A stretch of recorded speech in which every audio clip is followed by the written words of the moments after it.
kind of many elements to what we're talking about here. Violent society, whether that violence is more verbal than physical, whether it's because we're a more intolerant society, a more self-gratification, instant gratification society than we ever were before, how it manifests. Are we more violent at all is another argument. And one of the things that this started off is just how excitable people get over the tiniest things.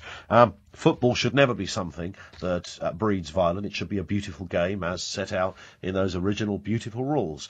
Yonks back. But from day one, of course, fisticuffs have not been far away from many a football match. We thought it had got better. And we know that Celtic and Rangers, of course, have a historic difference in perhaps other territory away from the world of sport.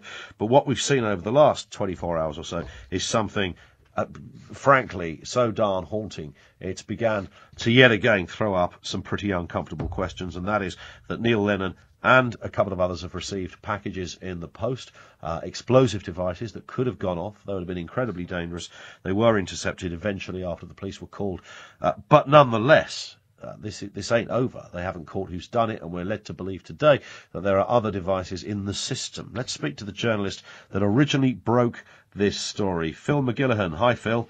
Hi, Ian. Thanks for having me on. Hey, it's a pleasure, sir. How did you come across this story to begin with, Phil? Well, I mean, I would either for my own newspaper, the Irish Post, which is the newspaper for the Irish community in Britain, or through other freelancing, I would have an interest in these issues.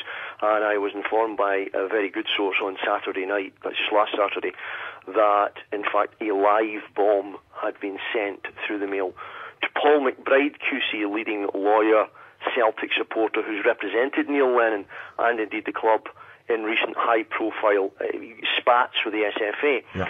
So I then started to work on the story over the weekend, and by Tuesday morning I had stood the story up, and then by the afternoon I was convinced that the right thing to do was to break the story.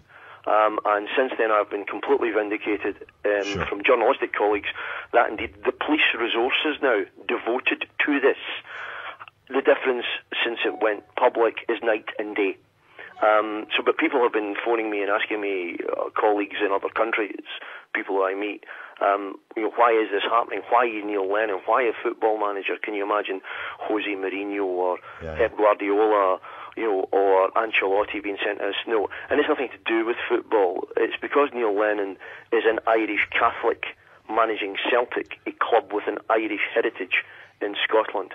So this isn't about football. It's in many ways, it's about the status of the Irish community in Scotland. But of course, that status has been there for a long time, Phil. Yeah, no, it's not. In terms of Ian, rather, is that, let's say, I mean, the other caller who was on, who was a Hearts fan, completely was correct in saying that, the city rivals, say Bernine, were set up in 1870 or whatever, by Irish immigrants.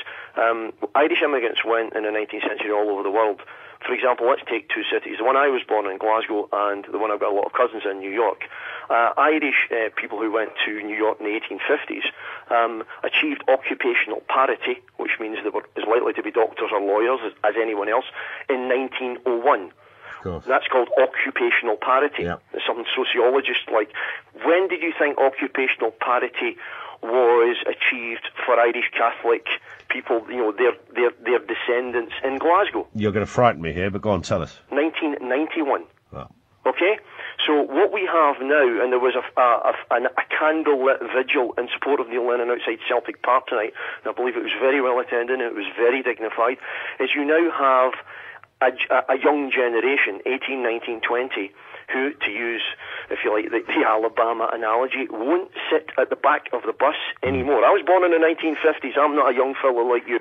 And I remember what it was like. And I got my chances in life by going south of the border. I went to university in England. Mm-hmm. But, so these are these people discovering? Do you think they're discovering? Not that it really matters, Phil. Are they discovering the real fabric of what this is all about, or are they jumping onto an idea of what this is all about? Because they are two different things, of course. Graham, a very fine journalist at the Times of London, who is a Scot and from a Rangers sporting background, Graham Spears, said recently that what he sees at Ibrox now, at the home ground of Rangers, is a white underclass who see in a sort of the Mississippi Burning way, their way of life, their parity, their esteem in society being attacked. And everywhere they look round, the things aren't the way they used to be in their worldview.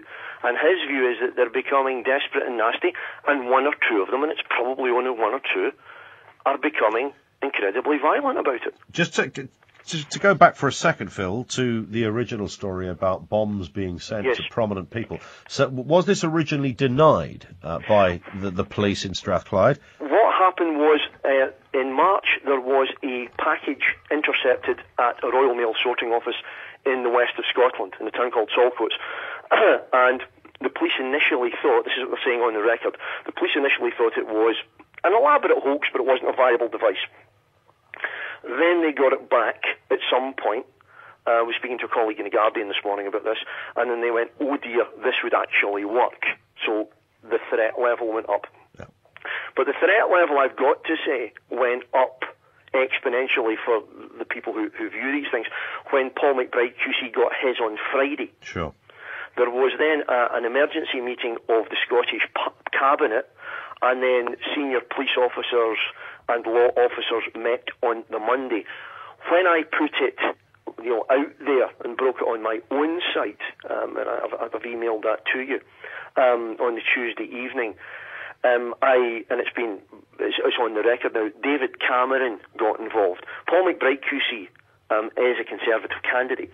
That's not why he got involved, but he's a high-profile guy, and the police resources have went exponentially to catching these culprits or culprit, and this is very serious. These are viable devices that would cause severe harm or indeed death. Listen, Phil, do stay there for 1 second for us. 08717 223344. That's Phil MacGiollaBhain, who is the journalist that originally broke this story. I have a feeling we're going to be speaking more to Phil on this very subject. But fascinating to get the kind of meat on the bones of the background and how that story developed. And I think that goes back further than most of us had actually originally thought when we first saw that story. 08717 223344.